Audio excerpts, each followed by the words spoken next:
The alarm blared through Yang's handheld device for the third time in 2 minutes. He ran faster through the narrow corridors of Harmony's Gate Station, his toolbox bouncing against his hip with each step. The screen showed red warnings that made his stomach tight with worry. Sector 7B was losing air pressure, and if he did not fix it soon, 20 rooms would become death traps. Yang had worked as a maintenance engineer on the station for 8 months now. He knew every pipe, every wire, and every panel in the human quarters, but Sector 7B was different. That section housed alien researchers, and humans rarely went there.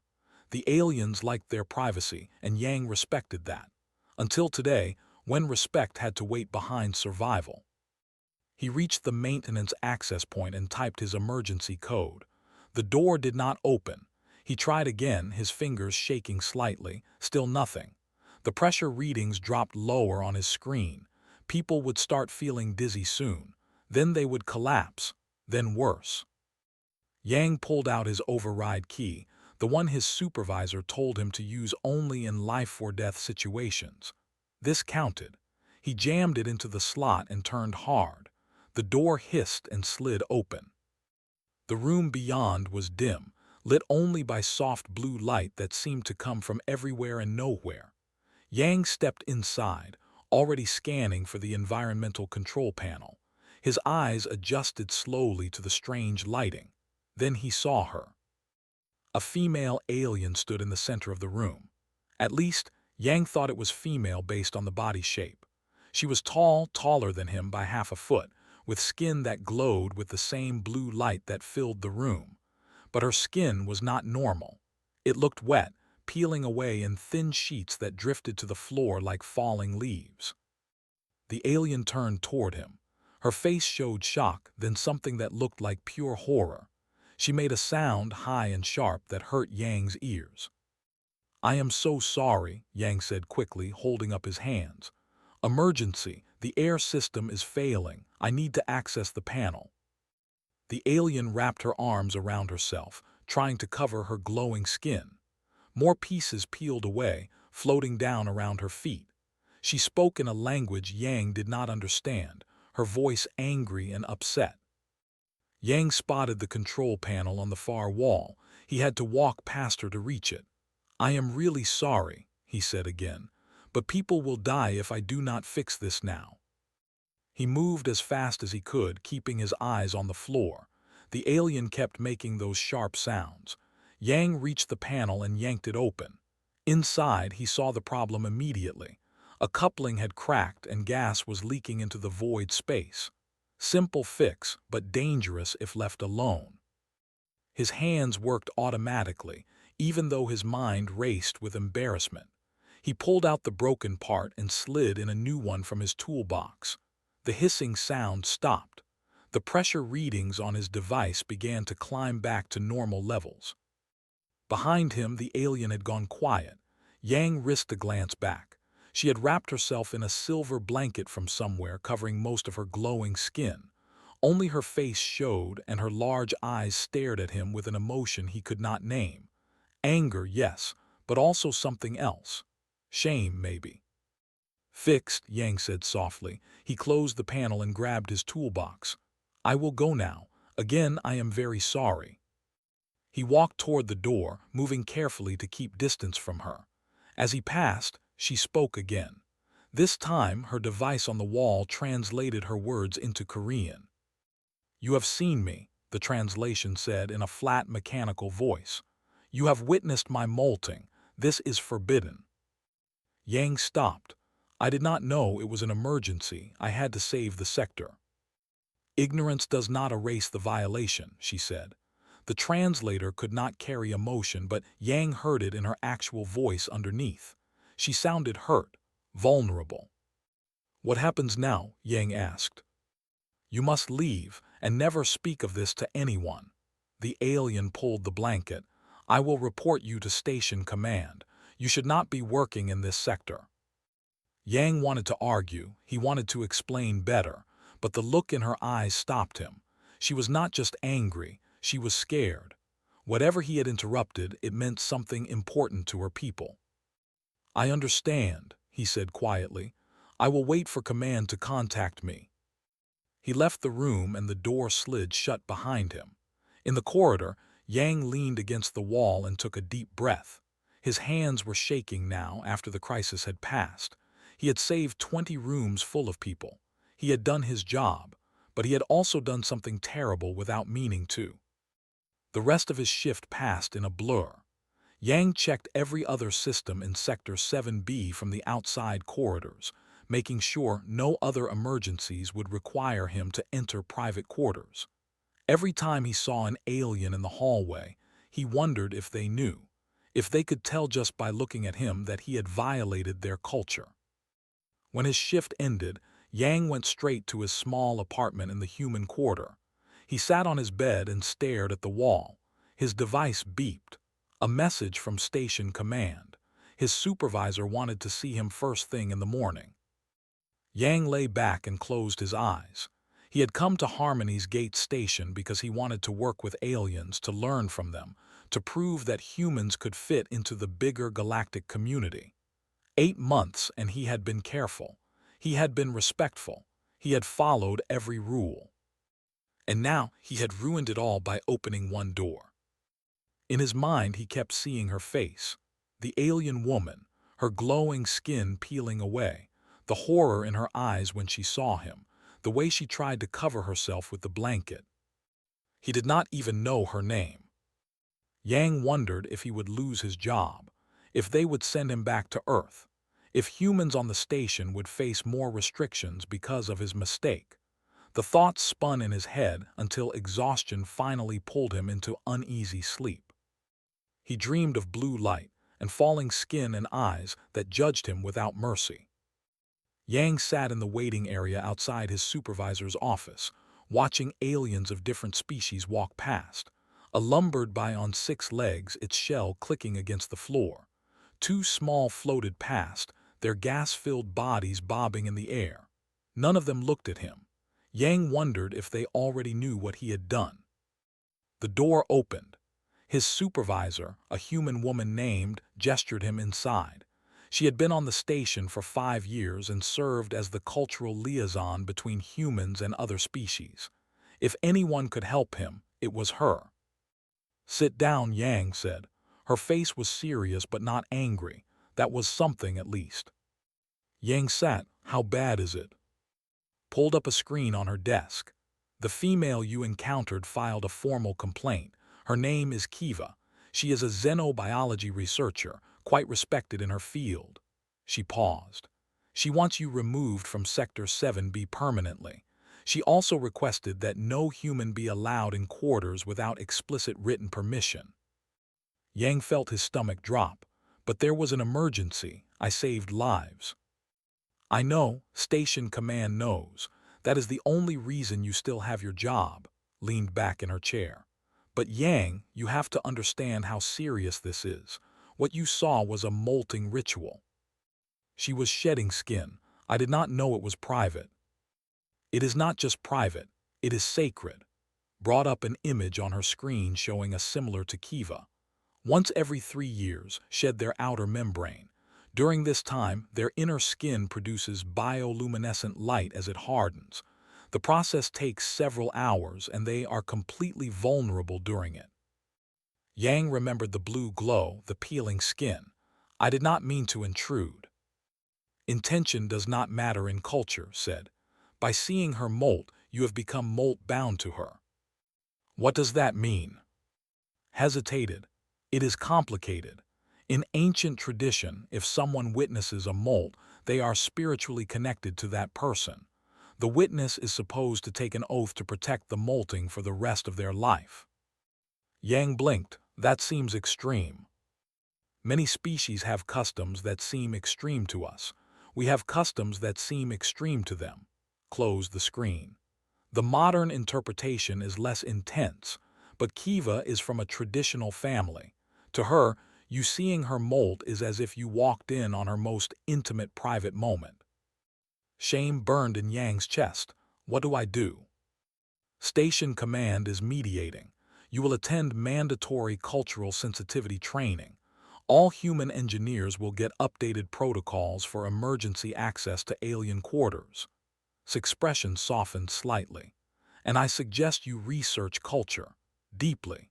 If you want to make this right, you need to understand what you are apologizing for. The meeting ended with Yang receiving his new assignment schedule. No more work in Sector 7B. His territory had shrunk to human areas and common maintenance corridors only. It felt like a demotion, even if officially it was not.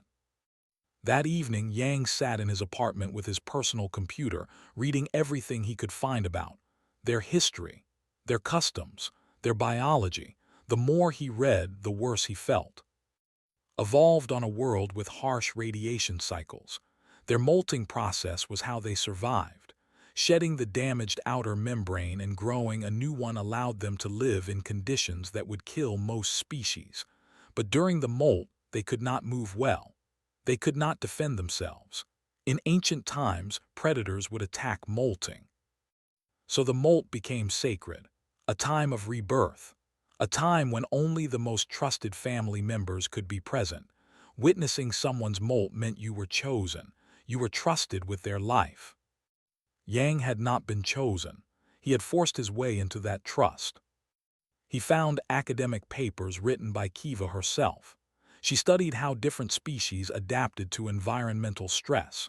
Her work was brilliant, comparing genetic responses across dozens of alien races. One paper focused on humans. Humans possess a remarkable ability to adapt rather than physically, Kiva had written. While most species evolve biological solutions to environmental challenges, humans create technological solutions. This makes them unpredictable and potentially dangerous. Their lack of specialized adaptation means they have no natural limits. They will go anywhere and try anything. Yang stared at that line, potentially dangerous. Was that how saw humans, how Kiva saw him? Days passed. Yang completed his sensitivity training, which mostly consisted of learning to wait for explicit permission before entering any alien's private space, emergency or not. The new protocol required calling station security first, who would contact the alien occupant. It would add precious minutes to any emergency response. Yang brought this up to his instructor, a patient named Vex. What if someone dies while we wait for permission? Then they die with their dignity intact, Vex said calmly. Some cultures value dignity over life. It bothered Yang, but he kept quiet. He had caused enough trouble.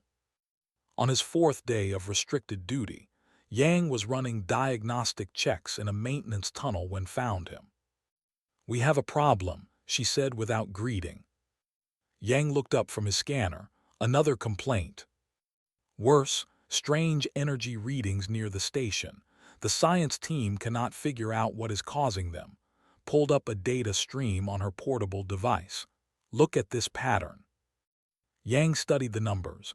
They showed fluctuations in the space around the station like ripples in water, but the pattern was too regular, too precise. This looks artificial. That is what I thought too, but the science team says it is probably just cosmic background radiation. Frowned. The lead researcher is Kiva. She says it is nothing to worry about. Something about that bothered Yang. He looked at the pattern again, his engineering mind seeing what others might miss. These fluctuations come in pulses, every 43 minutes. Natural radiation does not work like that. Can you be sure? No, but I can look into it. Yang downloaded the data to his own device. Quietly, I do not need more trouble. Nodded, be careful. If Kiva finds out you are questioning her work, it will make things worse. After left, Yang spent hours analyzing the energy readings. The more he looked, the more certain he became. This was not natural. Someone or something was causing these pulses, and they were getting stronger. He wanted to report it to Station Command, but who would listen to him? He was the human engineer who had violated culture, the one now restricted to basic maintenance work. If he challenged Kiva's assessment, it would look like revenge. Yang sat back in his chair, frustrated. He had information that might be important, but no way to share it without making everything worse. His device beeped, a message from an unknown sender. Yang opened it carefully. The human engineer Yang will stay away from matters. This is not a request. There are those who watch, who know that humans bring only chaos. Prove them right and consequences will follow. The message deleted itself after Yang read it. He stared at the empty screen, his heart beating faster. Someone was threatening him. Someone who knew about the incident with Kiva. Someone who did not want him investigating the energy readings. Yang thought about ignoring it, about staying quiet and safe in his restricted role. That would be the smart thing to do. But the energy pattern still bothered him. And if he had learned anything from his research on culture, it was that running from problems did not make them go away. He saved a copy of the energy data to a secure location and began his own investigation. The station shook. Yang dropped his coffee mug and grabbed the nearest wall for support. Around him, other humans in the cafeteria did the same. The lights flickered once, twice, then stabilized. An alarm began to wail, low and urgent. All personnel to emergency stations. The announcement came in multiple languages. Spatial anomaly detected. This is not a drill. Yang ran for the nearest emergency station, his mind already working through the possibilities. Spatial anomalies near stations were rare but deadly. They could tear through hull metal like paper. They could send radiation flooding through corridors. They could swallow entire sections into subspace where nothing survived. When he reached his assigned station, was already there with a dozen other humans. A screen on the wall showed the anomaly as a red swirl outside the station, growing larger with each passing second. "It is the energy readings," Yang said immediately. "The ones I found, they must have been building up to this." Looked at him sharply. "You were right. Why did the science team not see it?" "I do not know, but we need to stabilize it before it collapses the whole station." The screen changed to show station command. The commander, Vex, spoke in his slow, measured way. "The anomaly is expanding. We have attempted standard containment fields. They are ineffective. Science team is working on a solution." Yang watched the swirl grow. At this rate, they had maybe an hour before it touched the station's hull. After that, minutes at best. His device beeped with an emergency message. It was from the science team, requesting an engineer to assist with equipment repair. Location: Kiva's laboratory in Sector 7B. Yang showed the message too. "I am restricted from that sector." "The restriction is lifted during station-wide emergencies," said. "Go, help if you can."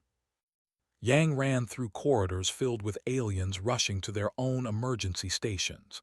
He reached Kiva's lab and the door was open. Inside, he found chaos. Kiva stood at a large machine, her hands moving frantically over controls. Screens around her showed complex wave patterns and equations. Smoke rose from one section of the machine and sparks shot from another. "It is broken," Kiva said without looking up. "I need bioadaptive frequency resonance to counter the anomaly, but the generator is damaged." Yang moved closer to the smoking machine. "What damaged it?" "The energy pulses. They have been interfering with sensitive equipment for days." Kiva finally looked at him. Her eyes were still the same large, expressive ones from that terrible first meeting, but now they showed desperation instead of horror. "Can you fix it?" "Maybe. Show me what it needs to do."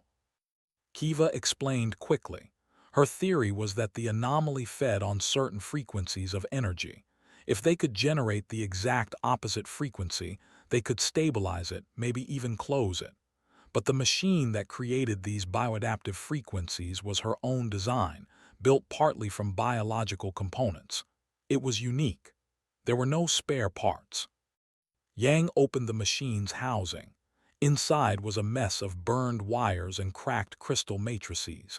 His engineers mined the damage. 3 crystal matrices completely destroyed. Primary power coupling melted.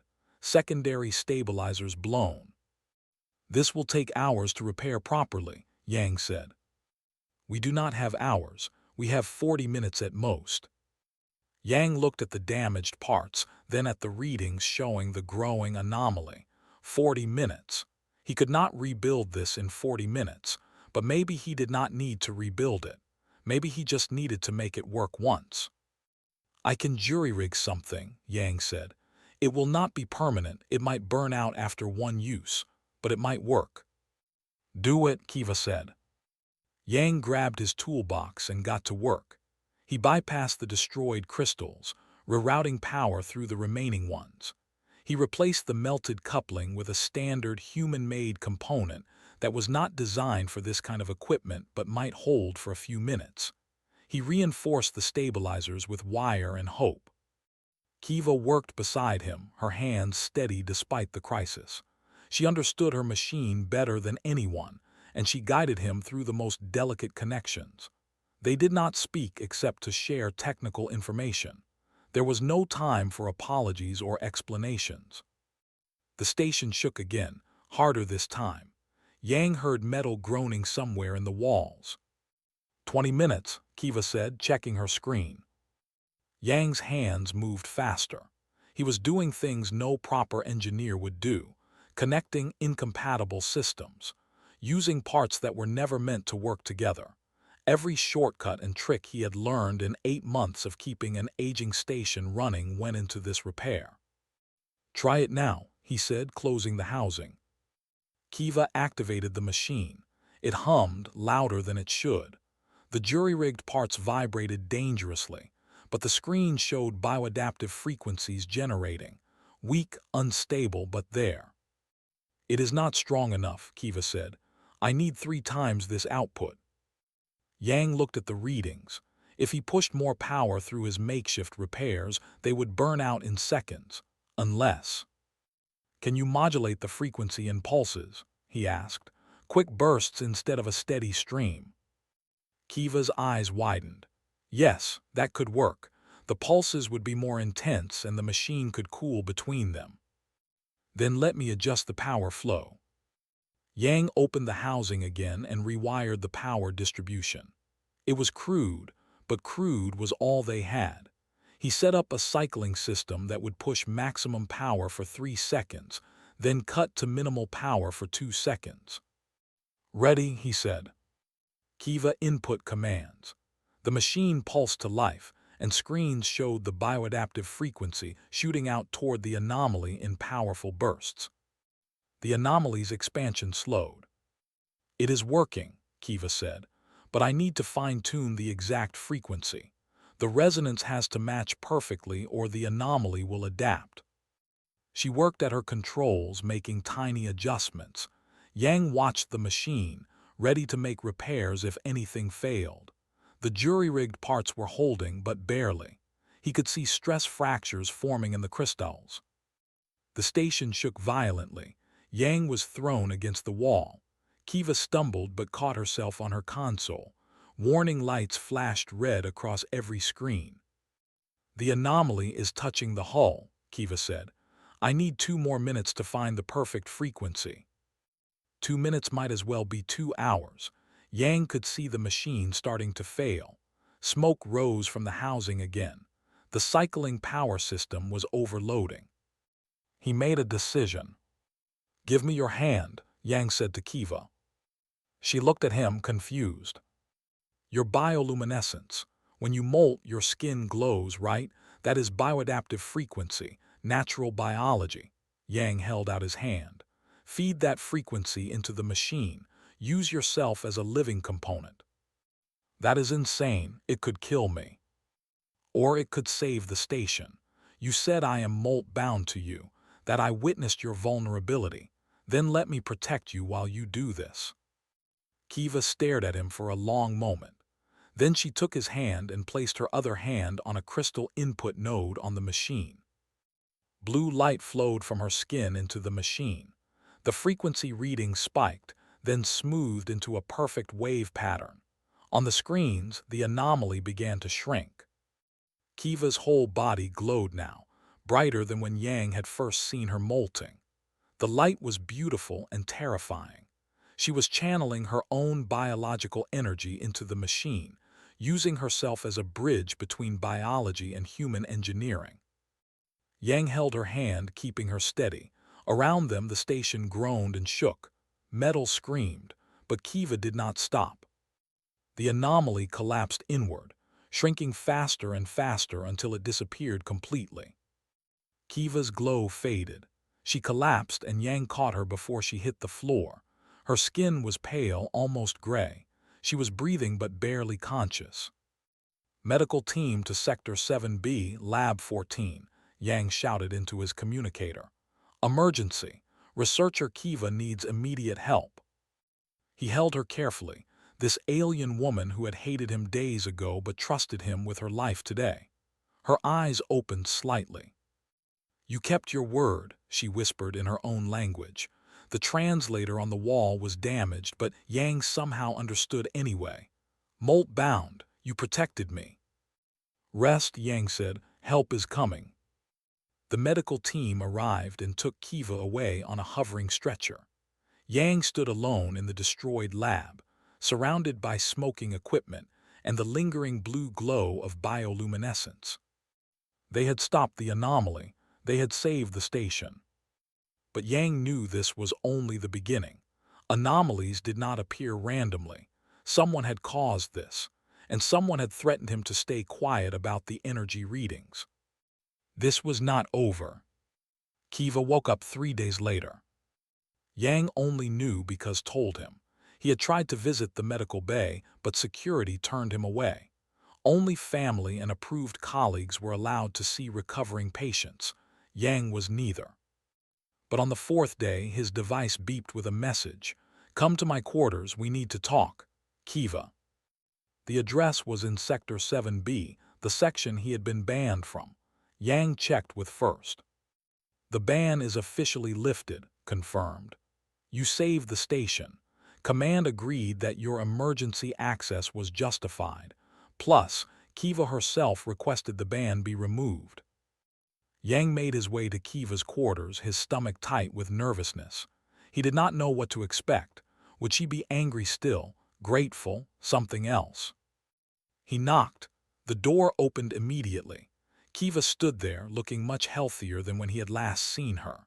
Her skin had returned to its normal pale blue color, no longer glowing or gray. "Come in," she said. Her quarters were larger than Yang's small apartment. The walls showed projections of a landscape, purple skis and crystal forests. Books and research equipment filled every surface. In one corner sat a meditation cushion surrounded by small glowing stones. "Thank you for coming," Kiva said. She gestured to a chair. "Please sit." Yang sat carefully. "How are you feeling?" "Recovered. The doctors say I was lucky. Channeling that much bioenergy could have burned out my neural pathways."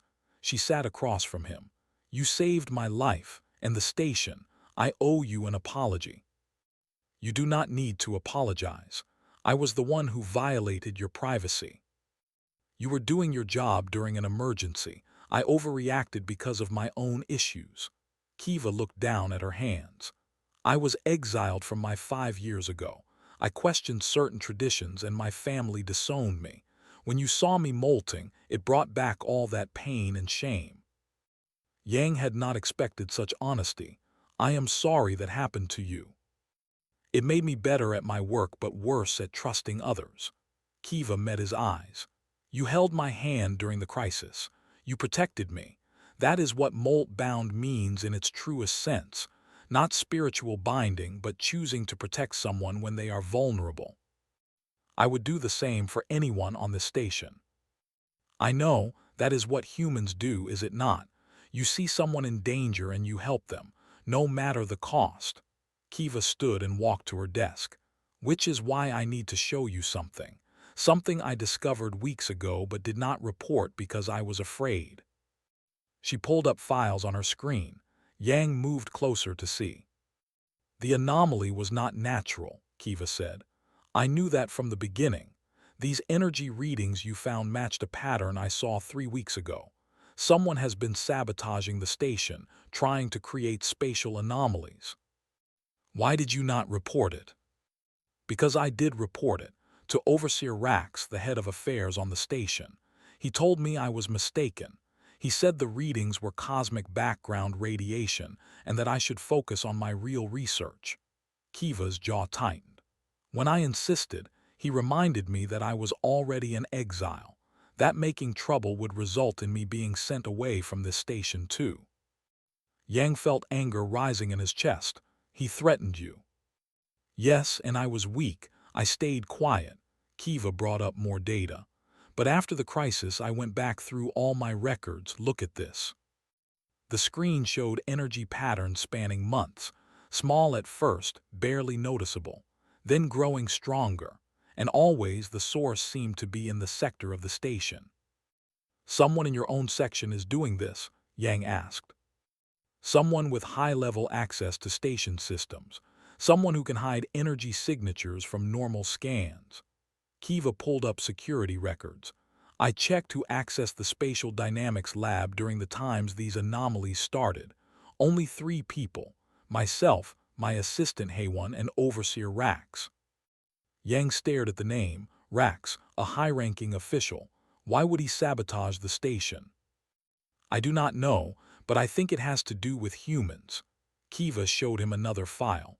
Look at this message board I found on the secure network. The screen filled with text and language, but the translator converted it. Yang read with growing horror. Humans contaminate our pure society. They are chaotic and dangerous. The Coalition made a mistake, allowing them into space. We must show that humans bring only disaster. The messages went back months, dozens of discussing how to remove humans from the station, from the Coalition entirely.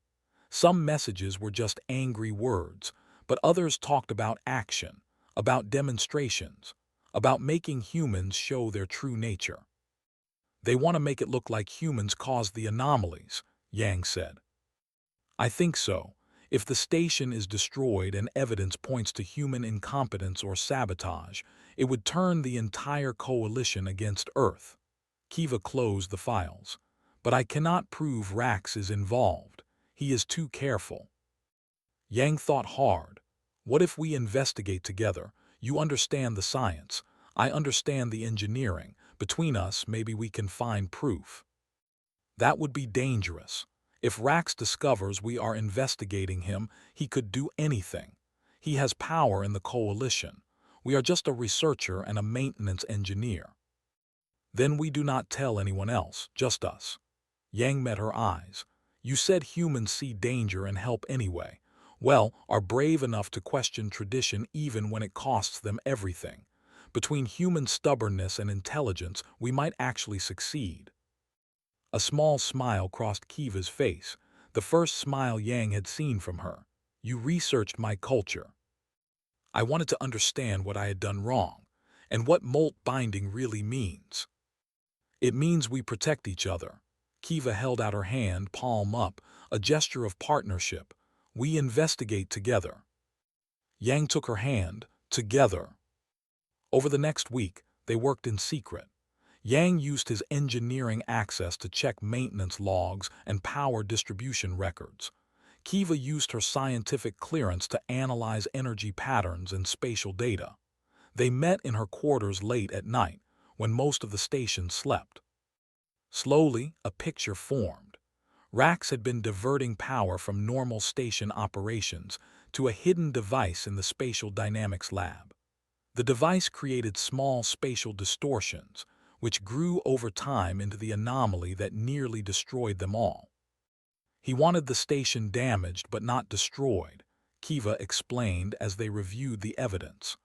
That way humans would look incompetent for not preventing it, but would survive to tell the story. But it almost destroyed everything. We barely stopped it. I do not think he expected me to solve it or you to help me. Kiva's expression turned grim, which means he will try again, bigger this time. He cannot let this failure stand. As if summoned by her words, Yang's device beeped, then Kiva's, station-wide alert. All personnel evacuate sectors 6 through 9. Emergency radiation leak detected. This is not a drill. Yang and Kiva looked at each other. That is where the quantum core is, Yang said. The main power source for the entire station. Kiva was already pulling up schematics on her screen. If the core overloads, it will destroy the station completely. No survivors. This is Rax, it has to be. We need to reach the core room and shut it down. Yang checked the evacuation map. Security is evacuating everyone away from that section. We will be going against the flow. Then we run fast. Kiva grabbed a data pad and headed for the door. Come on, Moltbound. Time to protect each other again. They ran through corridors filling with alarm sounds and flashing lights. Aliens of every species rushed past them, heading toward escape pods and safe zones. Yang and Kiva pushed through the crowd, moving deeper into the danger zone. Security tried to stop them at a checkpoint. Yang showed his engineering credentials and lied quickly. We are going to manually seal the radiation leak.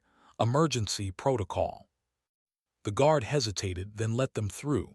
They ran faster. I hope you have a plan, Kiva said as they sprinted. Working on it, Yang replied. Behind them, an explosion rocked the station. The lights went out, replaced by dim emergency lighting. They were running out of time. The quantum core room was a massive chamber at the heart of the station. Yang and Kiva burst through the entrance to find chaos. Warning lights bathed everything in red. The core itself, a sphere of contained energy 10 meters across, pulsed with unstable light. Radiation alarms screamed. And standing at the control console was Overseer Rax. He was tall for his skin a deep purple that spoke of age and authority. He did not look surprised to see them. I expected you would figure it out eventually, Rax said calmly, his hand still moving over the controls. You are both too clever for your own good. Step away from the console, Kiva commanded. Stop the overload. Why would I do that? This station is a disease. Humans mixing with all species blending together. It is wrong. It corrupts our purity. Yang moved slowly to the side, trying to get a better view of the console. Destroying the station kills thousands, including. Sacrifices are necessary. When this station explodes and the evidence shows human engineering failures caused it, the Coalition will expel Earth. Humans will be sent back to their little world, where they belong. The evidence will not show that, Kiva said. We have proof that you caused the anomalies. We have your messages. We have everything. Rax smiled. Proof that will be destroyed when the station explodes.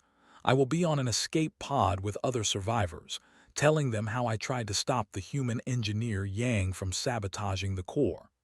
How the exile researcher Kiva helped him, proving that those who associate with humans become corrupted. No one will believe that, Yang said. They will believe what they want to believe. Many species already fear humans. They just need a reason to act on that fear. Rax finished his work at the console and stepped back. The core will reach critical overload in 10 minutes. Enough time for me to reach safety. Not enough time for you to stop it, even working together. He walked toward the exit. Yang moved to block him, but Rax pulled out a small weapon. Do not be foolish. Let me pass, or I will kill you now and save the radiation the trouble. Yang stepped aside. Rax walked past and the door sealed behind him. Can you stop the overload? Yang asked Kiva immediately. She was already at the console, her hands flying over the controls. He locked me out of the primary systems. I cannot access the shutdown sequences. Then we find another way. Yang opened a panel on the wall and pulled out a diagnostic tool. Every system has a manual override. We just need to find it. They worked frantically. Kiva tried to break through the computer locks while Yang traced power conduits, looking for a physical way to cut power to the core. 8 minutes left. 7, 6. I cannot break his encryption, Kiva said, frustration in her voice. He has been planning this for months. Every security measure is in place. Yang looked at the core, at the pulsing, unstable energy. His mind raced through everything he knew about quantum cores, about power systems, about the way the station was built. "What if we do not shut it down?" he said. Kiva looked at him like he was insane. "Then we die." "What if we redirect it? The core is overloading because it has too much energy and nowhere to put it.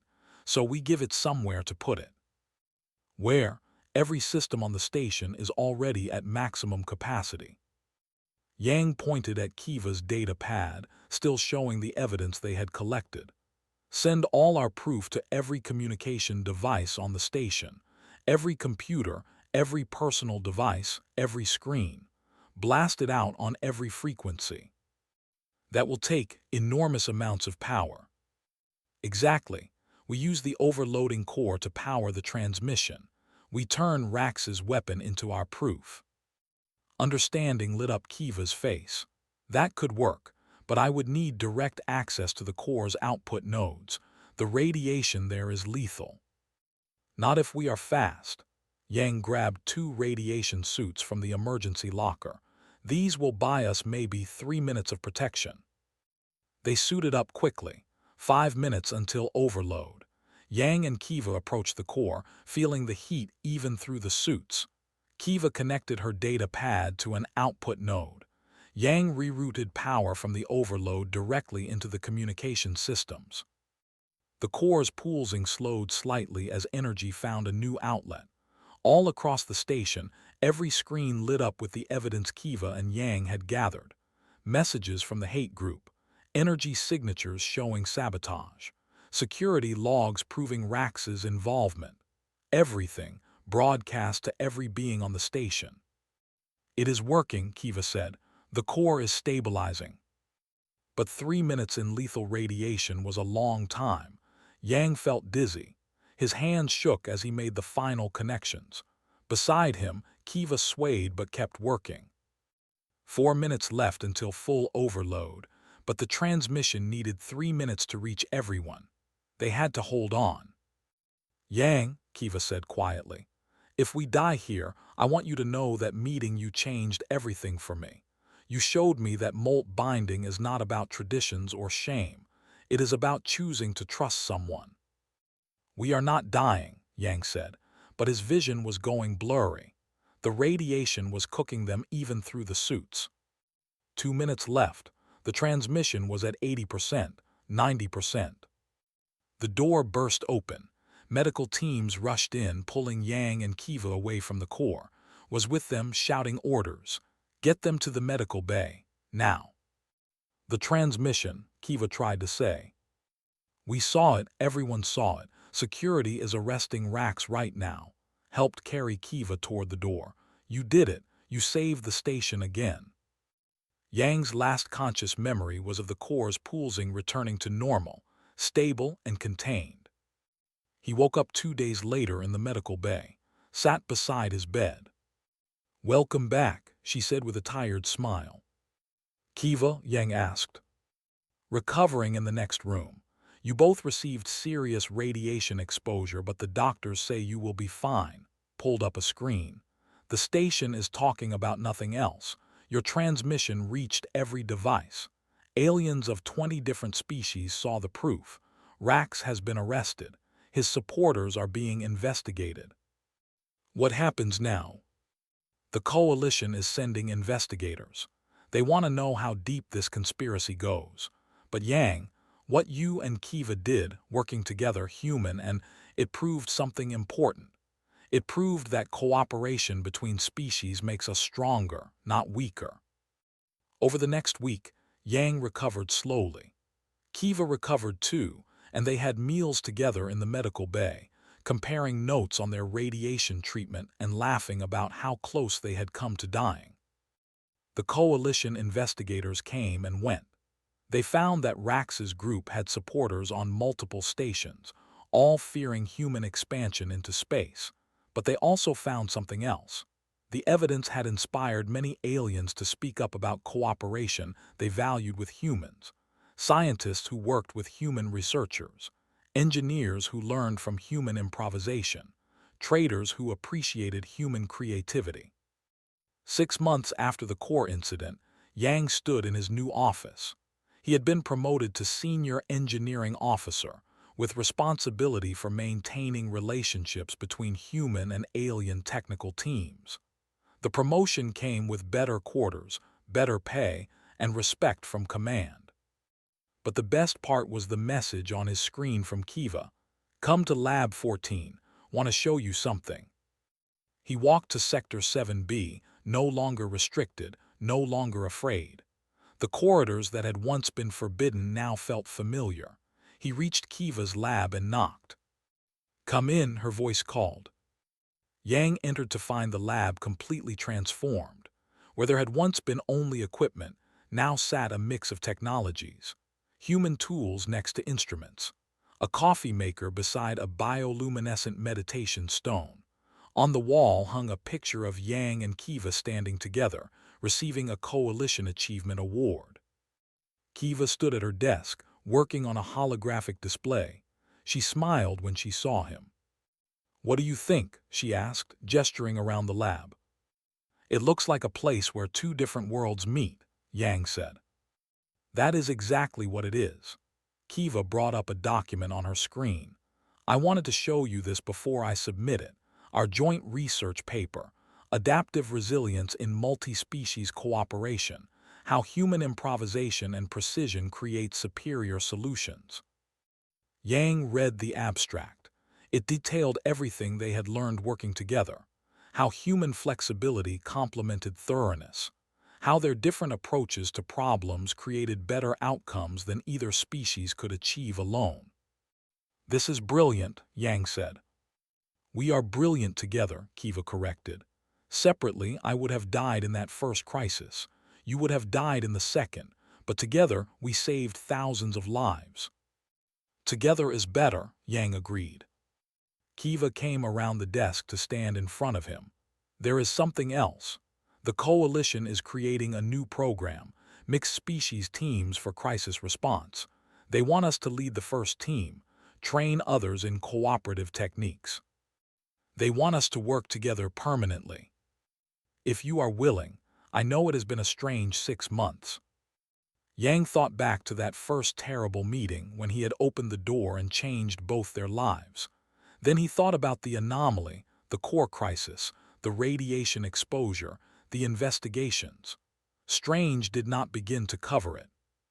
But he also thought about learning to trust someone from a completely different culture, about finding friendship in the most unexpected place, about proving that different species could build something better together than apart. "I am willing," Yang said, "but only if you promise not to do any more molting rituals while I am around. I do not think my heart can take another incident like that." Kiva laughed, a sound like crystal chimes. "I promise. My next molt is 2 years away, and this time you will be invited properly, as molt bound should be." They stood in the lab, human and surrounded by the tools and technologies of two worlds. Outside the window, the stars shined, and somewhere in that vast darkness, more species waited. Some would fear humans. Some would welcome them. But Yang and Kiva had proven something important. When different worlds met with respect and courage, amazing things could happen. Even if it started with someone opening the wrong door at the wrong time. Because sometimes the worst mistakes led to the best friendships, and the most awkward encounters became the most important moments. That was the human way. That was how they survived. By turning disasters into opportunities, embarrassments into understandings, and strangers into allies. The galaxy was vast and full of differences, but it was also full of possibilities. And Yang and Kiva were just getting started.